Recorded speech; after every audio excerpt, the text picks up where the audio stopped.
Negdje Srbin sakriven u gori strašno čudo izmisli i stvori. Nauči ga sila sa nebesa, javorovo drvo te otesa. Iskopa ga i kožom podape i nizanj ga konjsku dlaku zape. Onda drvo jadikovo savi, pa i na nj ga konjsku dlaku stavi. Pa kad dlakom prodlake prevuče, to mu isto kao munja puče.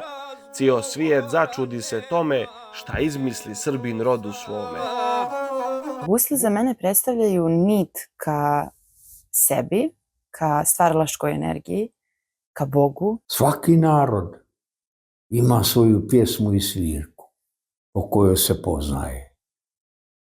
I nije grijeh čuti ni tuđu pjesmu, a grijeh je zaboraviti svoju ili ne znati svoju. A i mi smo ti drevni ljudi, drevni narod koji je gusle prihvatio kao svoje i one jesu srpske gusle. U svim varijantama pjevanja gusle nikad nisu priznale poraz, uvijek su budile nadu u neke bolje dane. Prilepski slepi guslari koji su obilazili, prosili, obilazili krajeve i raznosili priče o guslama, a pesme su bile o Milošu Obiliću, o kraljeviću Marku, o knezu Lazaru.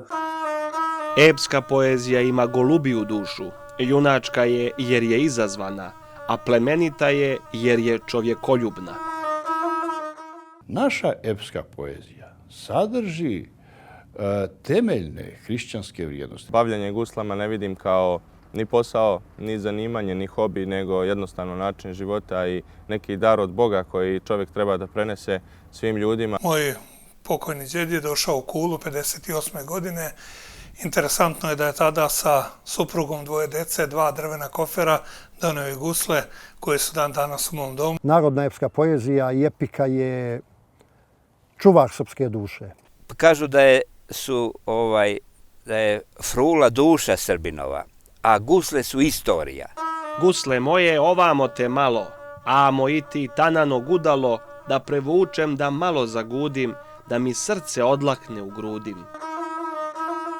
Od kad znam za sebe, znam i za gusle. Kao što Njegoš kaže, jer su naše utirali suze vješti zvuci divije gusala. U 100 jaurova ima jedan koji vredi 100 dukata. Ja to radim iz hobija, zadovoljstva i kad dobijem inspiraciju. Poručujem vam da odgajate djecu na zvuku gusala i na epskoj poeziji.